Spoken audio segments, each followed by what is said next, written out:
Em nome do Pai, e do Filho, e do Espírito Santo. Amém. É muito bom estar aqui com você em mais uma meditação da palavra. Eu quero meditar com você Romanos capítulo 8, versículos de 26 a 30. Irmãos, o Espírito vem em socorro da nossa fraqueza, pois nós não sabemos o que pedir nem como pedir. É o próprio Espírito que intercede em nosso favor com gemidos inefáveis. E aquele que penetra o íntimo dos corações sabe qual é a intenção do Espírito. Pois é sempre segundo Deus que o Espírito intercede em favor dos santos. Sabemos que tudo contribui para o bem daqueles que amam a Deus, daqueles que são chamados para a salvação de acordo com o projeto de Deus. Pois aqueles que Deus contemplou com o seu amor desde sempre, a esses ele predestinou a serem conformes à imagem de seu Filho, para que este seja o primogênito numa multidão de irmãos. E aqueles que Deus predestinou também os chamou, e aos que chamou também os tornou justos, e aos que tornou justos também os glorificou. Palavra do Senhor.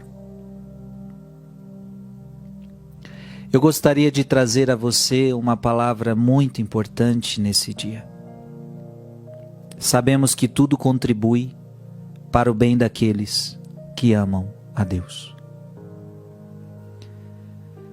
Você precisa aprender esta verdade. É questionamento de muita gente, e talvez um dia você já se questionou isso. Mas se Deus é bom, por que Ele permite o sofrimento? Por que os bons sofrem? E às vezes a gente vê as pessoas más merecendo castigos e não recebem. Vemos que às vezes os maus se dão bem e os bons sofrem. Quantas coisas já aconteceram na sua vida que você disse, mas por quê? Por que essa enfermidade me afetou? O que eu fiz? Que culpa que tenho eu? Por que estou vivendo esse desemprego? Por que tudo isso está acontecendo na minha família?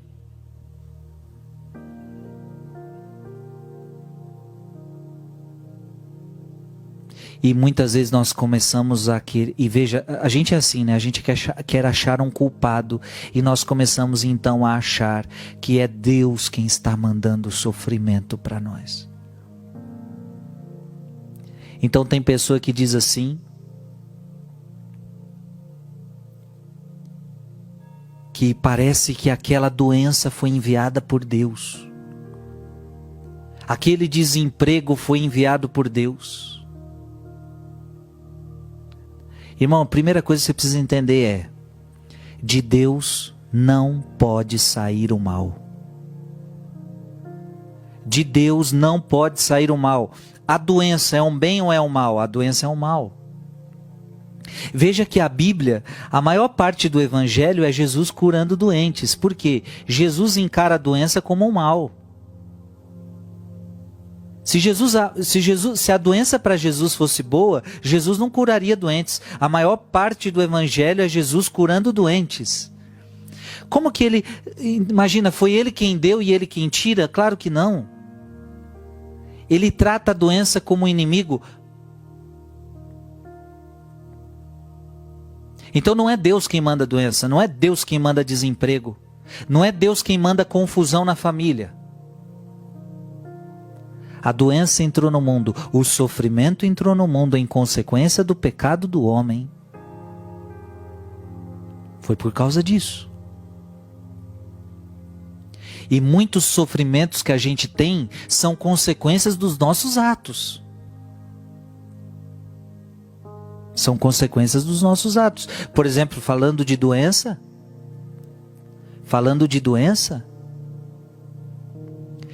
quantas doenças temos? Veja, eu sei que muitas doenças não têm culpa de ninguém, claro. Você não teve culpa para ter essa doença, nenhuma. Mas quantas doenças são culpas nossas? Eu não deveria comer isso. O médico já avisou que eu não posso comer. E eu continuo comendo. E aí depois o médico fala, agora você está muito mal, você está muito doente. Olha, você não pode, você tinha que parar de fumar, porque você vai ficar com o pulmão assim. E você continua fumando. E Deus é o culpado? Deus é o culpado daquela bala perdida que acertou uma pessoa? Gente, todo sofrimento é um processo de consequência do pecado da humanidade. É o mau uso da liberdade do homem que gera todo o sofrimento, que gera toda a maldade. Agora a pergunta que você pode fazer é, mas por que Deus permite tudo isso? Por que Deus não coloca um basta? Por que quando a pessoa atira e aquela bala está indo no coração de alguém, Deus não coloca a mão e desvia aquela bala? Por que quando aquela enfermidade vai pegar uma pessoa, Deus não intervém? Deus não faz isso, não é a forma de Deus agir. Agora, eu quero que você entenda, porque você pode falar, mas então Deus nos deixa sofrer. Não, fomos nós que buscamos esse sofrimento. E nós agora precisamos pagar por ele. O ser humano plantou isso. O ser humano buscou isso. Deus disse, não faça isso, e o ser humano fez. Deus continua falando e o ser humano continua fazendo as coisas erradas. Eu gostaria que você entendesse, pelo amor de Deus, nunca culpe a Deus. Porque ele não é o culpado. Agora, para não bastar, além de não ser ele o culpado, não ser ele que manda sofrimento, não ser ele que manda coisa ruim, não é ele o autor de nada disso. Agora, olha que forte essa palavra. Sabemos que tudo contribui para o bem daqueles que amam a Deus. Agora, Deus é aquele que é capaz de todo o mal que acontece na sua vida tirar um bem. Até mesmo dessa doença, desse desemprego, sei lá o que está acontecendo, o que aconteceu, o que vai acontecer, o que está acontecendo. Eu só sei de uma coisa, Deus é tão bom, que mesmo o pecado, tendo nos trazido tanto sofrimento, mesmo a gente merecendo tudo isso, Deus olha e fala, eu vou permitir esse sofrimento, eu vou permitir isso na vida dele, mas disso eu vou tirar um bem. Gente, isso é amor. E este é o nosso Deus, ele não é a causa do sofrimento. Não foi ele quem nos deu tudo isso, mas ele é tão bom que ele ainda tira o bem de todos os nossos males. Que Deus te abençoe. Em nome do Pai, e do Filho, e do Espírito Santo. Amém.